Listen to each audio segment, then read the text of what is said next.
for being here. My name is Madison Cawthorn, and today I'll be presenting on the myth of meritocracy and its correlation to marginalized populations. This project is extremely, I could say so much, it's near and dear to my heart for a variety of reasons, because I'm the first one to say, I am not that smart.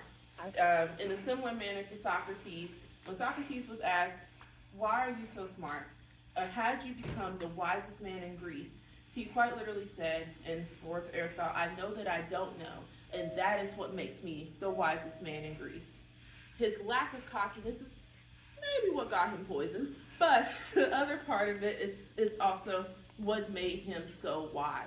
And it's still those ideas and the embodiment of those ideas that still exist today. Working with, from the time I was 12 onwards, working with outreach students, being in education myself, starting college at 14, I saw how many people were able to achieve the same things that I could do. But the kicker was their economic circumstances, their family, their lives, the historical trends that lead to that point have made it to where they're unable to pursue those opportunities in the same manner that I have. And so for that, I am extremely grateful and reverent in the idea of being able to pursue those opportunities, but to also show the correlation and trend of when you are not able to. So, we're going to start with this. Now, how many of y'all know the story of Atlas? All right, know it? What happened? Atlas was a titan in the Greek pantheon. Yeah, and he tried to start a rebellion. Now, there's actually a view that originally I was actually going to use the myth of Prometheus and his ability to bring the knowledge of fire to humans, and for that he ends up getting his liver picked out every day, being tied up to a rock. Because he was able to break down those barriers of meritocracy, he ended up being punished for it. In a similar manner, you have Atlas. Atlas was punished for holding the weight of the world by being forced to hold the weight of the world on his shoulders. That's where we get the world Atlas from. It's from this man. Now, the quote that I actually decided to use for the presentation was the quote from Atlas Shrugged. I ended up kind of having to shorten it a little bit for the sake of the presentation, but is the idea, this is actually a book by Ayn Rand, is on the idea of objectivism, which is very much unrelated to my thesis. However, the ideas are still very much the same. If you saw Atlas, the giant who holds the world on his shoulders, if you saw him as he stood, blood running down his chest, what would you tell him? To shrug? And honestly, it's the same thing with meritocracy. We tell people all the time, if you just pull yourself up by the bootstraps, you'll be fine. But in Martin Luther King's words, well, what happens when you have no boots? So, and it's very much a prevalent thing. You see in the scientific enlightenment, people start talking about this idea of meritocracy, this idea of everyone, especially in the words of John Locke, which we'll get to in a second, everyone is made in this image, everyone has these natural God-given rights, but why aren't those rights guaranteed for the people who do not meet the status quo?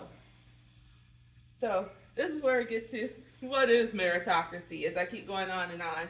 Meritocracy is the idea, or according to Oxford Dictionary, the government or holding of power is selected on the basis of ability.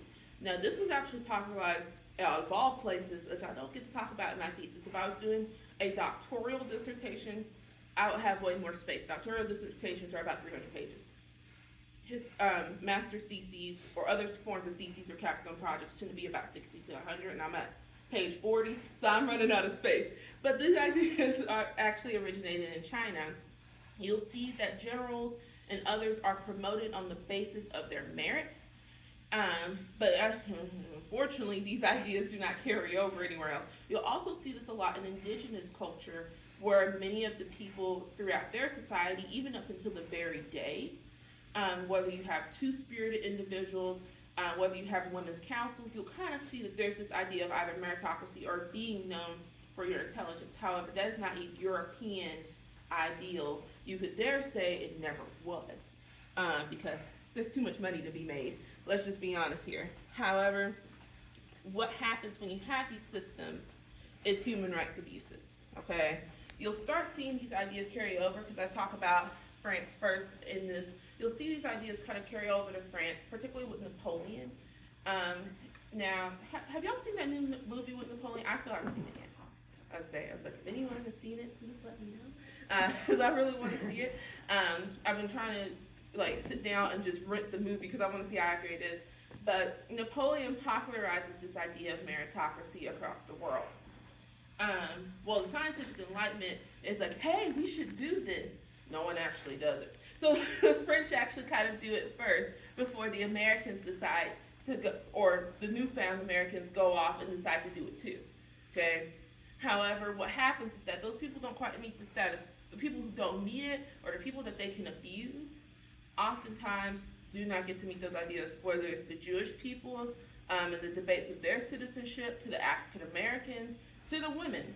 Unfortunately, I don't have the space to talk about the Jewish people and what was going on there, because they were constantly getting their citizenship revoked. You got the black people who cannot have citizenship at all, and then you've got the women. We could have a whole book on the women, okay? But I want you to think of something. Has any of y'all ever played Monopoly? Yep, y'all play Monopoly, right? I was like, I know you two have. What happens in Monopoly, Jay?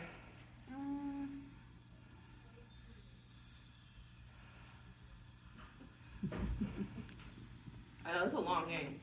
It's a really long game. So there's a banker, right? And they deal out the money. You get like $1,500 or whatever, right? But what happens? All right, Chase, lean on you. What happens if you get the wrong roll of the dice? Your money goes away. Right. So everybody starts off with this $1,600, but but what happens if you keep rolling the wrong dice?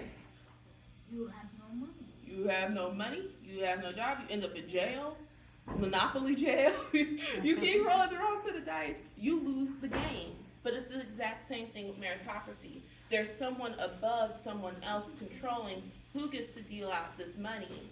And if you keep getting the bad luck of the draw, well, guess what? It doesn't work out quite as well for you. So, in the words of Machiavelli, if anyone has ever read The Prince, princes and governments are far more dangerous than any other entity in society. My personal goal with this project is to bring a voice to the voiceless. Originally, I did not intend to do my thesis on African Americans or marginalized populations, but I felt like God was kind of on my shoulder telling me, this is something that you need to do, and this is something that needs to be discussed. Because many, I'll dare say many in my generation, the millennials and Generation Z, okay, have definitely felt that way. When it was so funny, when I brought it up to Arts and I was telling them about my thesis, my boss was like, this is something that needs to be discussed and you're doing the right thing. Because so much of this, especially for people of color, they see the struggles and they see the burdens, and for many of us who get those opportunities, we see our parents and our grandparents who were unable to, who were just as bright and who were just as capable. And so this is meant to not only give that voice to the voiceless, but to also show just how much progress can often equal pain.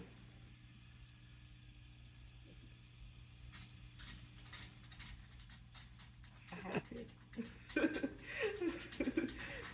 But if you can see at least a little bit, but I always add a mean. But you'll see that people are often born into wealth and privilege are so quick to tell other people, I tell poor people how to live, okay? People who are rich, who are privileged, I can say so much. It's no shame to anyone, but they're so quick to tell people how to live, and it's like, no. It's like if you look at historical trends, no. And I think the other part is, and what people fail to understand is often different economic stratifications operate with a different set of rules. But we're not, that's a 21st century conversation. That is a 1700s conversation. I've gotten some interesting feedback. I have many people who absolutely love my thesis, but I dare say many people who often benefit from those systems were not as keen to talk about the myth of meritocracy. Okay? So first we're going to talk about France. Now Napoleon, we've seen Napoleon. We've seen Napoleon on his little white horse, okay? Think just history class, that one image of Napoleon. And we often talk about how great he was, right?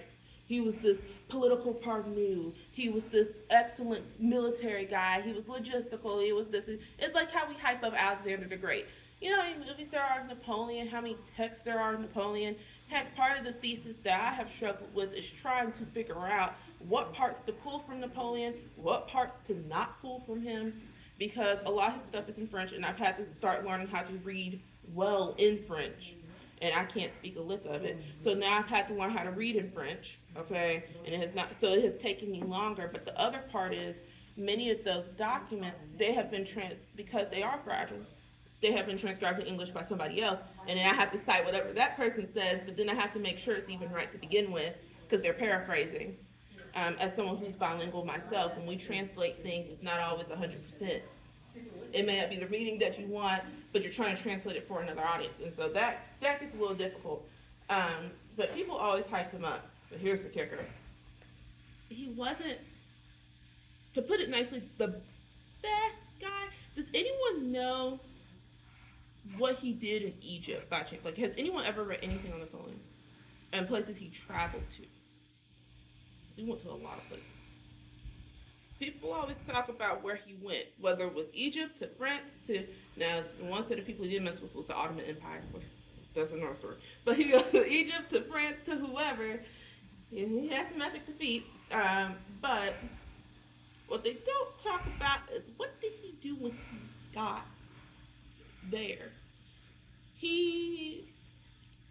When we think about a cult of personality, even right now, presidential elections, we think, whichever president you vote for, you think about the cult of personality, and Napoleon was able to craft the same thing.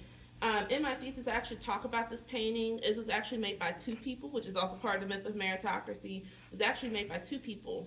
It was made by a man with the last name of Jacques, and then Jacques-Louis David, who ended up painting this huge painting. This painting is huge. This is like 15 feet tall. Okay, it's actually held at the Louvre at the present day. It's part of my bucket list to see it. But this painting is huge. But another part of it is Napoleon did a lot of lying.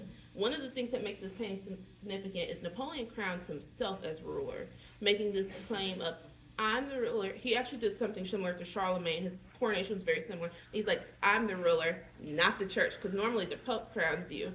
Even in England, you'll see, like when you see the coronation, the Pope crowns you, or the church or the bishop, they crown you. Napoleon crowns himself. And then he takes the other crown, like this was super uncommon, he crowns his wife. Hot mess. Like this was not the thing to do, okay? He is basically saying, I'm the ruler, you're not.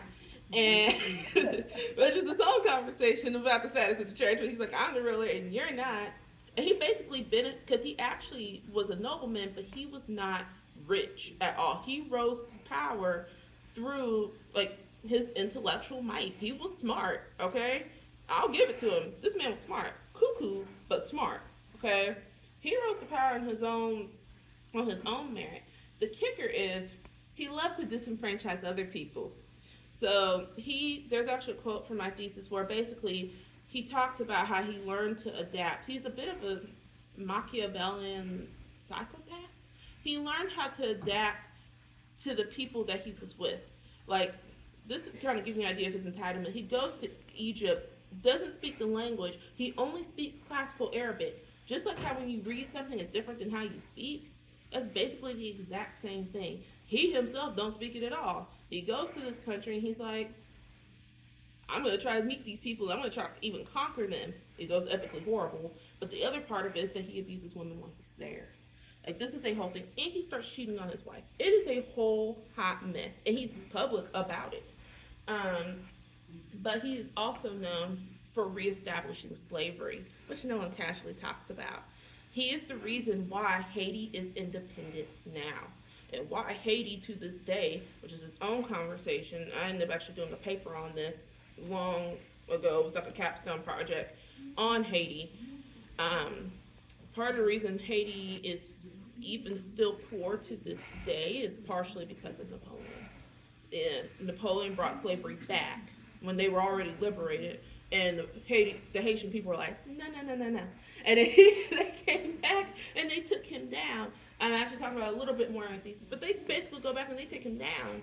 And so, just kind of give you an idea, Napoleon was something to deal with. But the other part that's really, really, really bad is the establishment of the Napoleonic Codes. And this is actually still a set of laws that have influenced the Middle East in terms of Sharia laws and the oppression of women, as well as still a set of laws in Luxembourg, France, Switzerland. Now it's been amended a few times, and he did do some good things with these codes, but part of it is that he made women property of their husbands and their fathers. And this is still an issue that we are seeing in the present day. I think he was personally bitter because his wife cheated on him, but that's neither here nor there. Because you'll see in his letters and his attitudes towards women, which I actually used some transcriptions of his letters, and his attitudes towards women are deplorable. It's so bad that even his advisors spoke out against him in a time where people didn't speak out against nobody. And the fact that his advisors spoke out against him and how bad his views were, it translated into the laws that he made. And it quite literally single-handedly oppressed women. I could say so much, but it's something to behold while he simultaneously crafts this image of meritocracy and this idea of if you work hard, it's all going to be okay. No. Opposite, but no. But I'm going to skip over to the United States. So remember those Enlightenment ideas? Remember like the Declaration of Independence, right? When we were like, everyone is created equal, right? Like in the Constitution, Declaration of Independence, we're all created equal, blah, blah, blah, blah, blah, right? So we talk about those ideas, right? We espouse them every 15 seconds, okay? And we're so proud of them. But it doesn't work for everybody. I can say so much, but it doesn't work for everybody. In an analogous manner, if Napoleon crowning himself, African Americans could have crowned themselves and have continued to crown themselves as the victors in history through being people that people have not found a way to kill. I can say so much. The African diaspora was not only highly impacted by Napoleon's regimes, right? But as the United States is forming and they're using the same ideas of the French Revolution, like I said, I talk a lot deeper thesis that I have to kind of speak through. The United States does the exact same thing, but it's actually a little worse. Between the American Revolution, among many other things, they kind of do the exact same thing in terms of oppressing the people that they have. So this actually ends up leading to the Great Migration. This actually lasts until the 1970s. Okay, so we go from 1910 all the way to the 70s, and the reason why was partially because of the KKK. Even if you go downtown to Orchard Knob, that's where the KKK used to burn crosses and bomb people's houses back in the 10s and 20s. And people were like, you know what? Because it started in the 1890s, but then they're like, you know what? I got something for you, and they flee. Almost 30% of the African American population ends up going far north. Keep in mind, almost 95 to 98% of black people live in the South. It goes down to 69 to 70%. And to this day, while yes, most 70% of all black people live in the South, there's a solid 30% up north, and there's a reason, because their grandparents fled because they were tired of being abused, and they made more money, and they didn't have to worry about getting lynched. And the KKK, they went on, like they got the heck out of Dodge. Especially a lot of them went out west where they would be able to vote. Like Wyoming had women's rights. Like they were like, you know what, we're done. And so this is actually a painting that I used in my thesis. It's called The Great Migration Paintings. It's by Jacob Lawrence. It's actually almost 70 paintings. It's crazy, and it's like multiple panels, but this is actually just the one snippet I used for my thesis. It's actually made on oil. It's very gorgeous. It's huge. That's another one I would love to see, but it's expensive. So, but they end up fleeing, but not everybody likes them leaving, okay? Not everyone likes them leaving, which leads to these two dolls. So these are actually from our friendly public library. Thank you, Megan, over there. But it's actually, who has had to hear my rambles a lot. But these two dolls right here were actually constructed during the Great Migration. They are actually in storage back here as we speak. I had to make special appointments to go see them. These dolls are actually about 100 years old. They were given purposely unknown. These dolls, I'll just be frank, they come out of a Chucky movie. If you turn it upside down, it's one doll. If you turn it up the other way, it's another. It's very interesting. It's like you turn it upside down, it's like a new doll. But the kicker is, they're actually made with two different types of paint. And this is me, I have my gloves on, you see right here. This doll is actually made with watercolor paint. The white doll was made with watercolor paint. She has hair, okay? She's very pretty. Enough, I guess, for the time. And then we have this other one. There's actually 3 dolls in this collection, which no one knew until I actually requested for the bin to be pulled out. There's actually 3 dolls, but this is the 2 I chose. This one right here was made with a cheaper paint. She's made with a cheaper paint. She's gone through some things. She's actually the one that still has her eye left. Her dress is not as cute. She was made with cheaper fabric. If you actually picked her up and held her up close, it is extremely depressing. But I like to say that I do this thesis for the little girl that's right here. Because some little girl played with this doll. You can tell when you pick her up, some little girl played with her and thought, this is how I'm supposed to look. This is how the world views me. And that's such a scary thought to think. Because as they're migrating, as these people are trying to kind of fight back and say, hey, we don't want to be oppressed anymore, there are people who are quite literally pushing back against them. And so I always say I do it for the little girl that's right here. Because some little girl had to grow up and either espouse these racist ideas, most likely just like their parents and have children, or have to grow up with a tainted self-worth of who they truly are and how they have been disadvantaged by the system. And I could say so much regarding the human rights aspect of it, because the human rights just start right here in the social attitudes that were espoused during the period. But suffice it to say, the concept of meritocracy is not only a myth, but it is a dangerous idea that needs to be toppled. While the establishment of meritocracy creates a more level playing field, it's true, because who wants an autocratic nation? Who wants something ruled by the commies? However, when there's no safe holds in the system, when the playing field isn't truly level, what good is it then? It's just as bad, because the same people come out on top constantly. These implications, I can say so much, they have so much in the modern world. Whether you want to talk about the continued discrimination of people of color, whether you wish to talk, don't even get me started on that, to the disenfranchisement of women, to the Sharia laws that were partially inspired by the things that Napoleon espoused. Whether you wish to talk about the issues pertaining to how these systemic issues have continued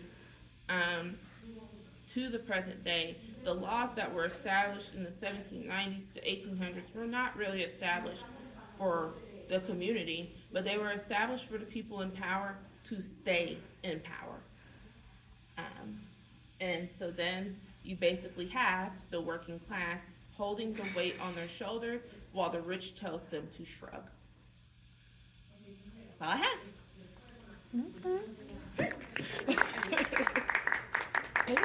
That's our thesis. We have 1.5 chapters to go. Unfortunately, it's not really unfortunately, it's actually a good thing. I am going back, I am fixing 1 chapter. There's actually 2, all 3 have to be fixed, but fixed in different ways. 1 chapter might take a week to fix, easily. If I just sat down and did it, take me a week to fix, roughly. Because I already have my primary sources. It's basically done. It was approved. We're good. It's just those changes. There's another chapter though, my introduction.